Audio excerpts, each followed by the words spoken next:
बबूल कहाँ तो आम कहाँ से होए। ये कहावत पाकिस्तान के ऊपर बिल्कुल सटीक बैठती है और वो इसलिए बैठती है क्योंकि कल ही ईरान के रेवोल्यूशनरी गार्ड्स ने पाकिस्तान के बलूचिस्तान प्रांत में ताबड़तोड़ कई अटैक कर दिए, एक बड़ी सर्जिकल स्ट्राइक कर दी, रॉकेट और ड्रोन से हमले कर दिए और ये टारगेटेड हमला था। और ये टारगेटेड हमला था आतंकी संगठन जैश अल अदर के ठिकानों पर।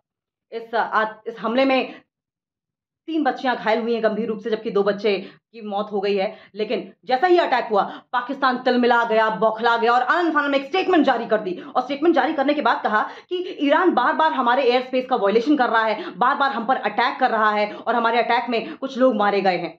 कम से कम पाकिस्तान, अब की बार तो आपने सच कबूला, क्योंकि जब हिंदुस्तान की ओर से बालाकोट एयर स्ट्राइक की गई थी तो सामने से स्टेटमेंट ये आया था कि महज कुछ कौवे मारे गए हैं और कुछ पेड़ ही गिरे हैं, कोई बड़ा अटैक नहीं हुआ है। कम से कम अब की बार तो सच कबूला, अब की बार तो माना कि हाँ, ईरान की ओर से अटैक हुआ है, आपके यहाँ कुछ लोग मारे गए हैं। लेकिन किस मुंह से आप बदला लेने की बात कर रहे हैं, किस मुंह से रिटेलिएट करने की बात कर रहे हैं? क्योंकि कहते हैं कि जिनके घर शीशे के होते हैं ना, वो दूसरों के घर पे पत्थर नहीं फेंका करते। आप ये कैसे भूल गए कि वही जैश अल अदर आतंकी संगठन है जिसने ईरान में पिछले 1 साल में ताबड़तोड़ कई इलाकों में अटैक किए, अलग-अलग इलाकों में अटैक किए, जिसमें 88 सिविलियंस मारे गए हैं और कई हजार लोग घायल भी हुए हैं। ये कैसे भूल गए आप? और दूसरा पॉइंट तो ये कि आप तो आतंकी संगठन नहीं थे। आपकी ओर से दावा तो यही किया जाता था कि हम आतंक को पनाह नहीं देते हैं। ये कैसे हो गया कि पाकिस्तान के बलूचिस्तान प्रांत में आतंकी संगठन की मौजूदगी है? ये तो बहुत गौर करने वाली बात है। लेकिन आप इस बात को माने ना माने, लेकिन जैश अल अदर, इस टेररिस्ट आउटफिट ने अपना एक ऑफिशियल स्टेटमेंट जो जारी कर दिया है, उससे ये बात साफ हो जाती है कि पाकिस्तान, आप आतंकवाद को पनाह देते हैं। ये तो रही पाकिस्तान की बात, लेकिन पाकिस्तान को इस्तेमाल कैसे किया जा रहा है वर्ल्ड वॉर की तरफ, इसका जिक्र हम कर लेंगे। दरअसल ईरान ने 2 दिन पहले ही एयर स्ट्राइक की थी, हमला किया था इराक और सीरिया पर।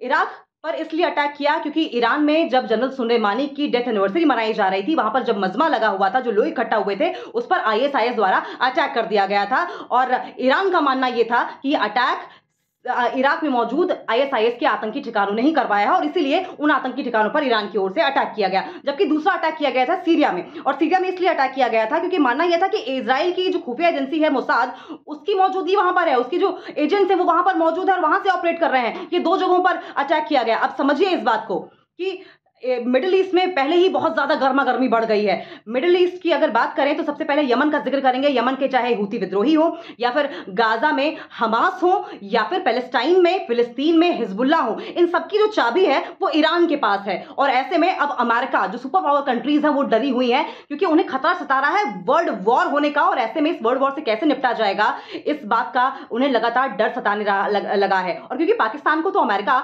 हमेशा से प्रॉक्सी के तौर पर इस्तेमाल करता रहा है, पाकिस्तान ने हमेशा से ही अमेरिका की रहनुमाई की है, पाकिस्तान मदद देता रहा है और ऐसे में अमेरिका पाकिस्तान को इस्तेमाल भी करता रहा है। चाहे अफगानिस्तान में एयर स्पेस का इस्तेमाल करना हो, एयर स्पेस पाकिस्तान का इस्तेमाल करके अफगानिस्तान में अटैक करना हो, पाकिस्तान की जमीन का इस्तेमाल करना हो, क्या अब की बार भी पाकिस्तान जो है वो अमेरिका के हाथों की कठपुतली बन रहा है? ये बड़ा सवाल है। क्या जो मिडिल ईस्ट है वो वर्ल्ड वॉर की तरफ आगे बढ़ रहा है? ये भी एक सवाल है। लेकिन इस बीच आपको ये भी बताइए, बड़ा दिलचस्प है। दिलचस्प ये है कि इस अटैक के ठीक 12 घंटे पहले पाकिस्तान के एक्टिंग प्राइम मिनिस्टर और ईरान के विदेश मंत्री साथ में बैठे थे, बातचीत कर रहे थे, चाय पर चर्चा हो रही थी और 12 घंटे के अंदर ही पाकिस्तान में एक बड़ी सर्जिकल स्ट्राइक हो जाती है। ये कैसे रिश्ते हैं?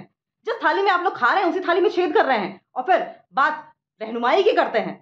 लेकिन पाकिस्तान ने ये जो गलती करी है, ये उसे भारी पड़ने वाली है।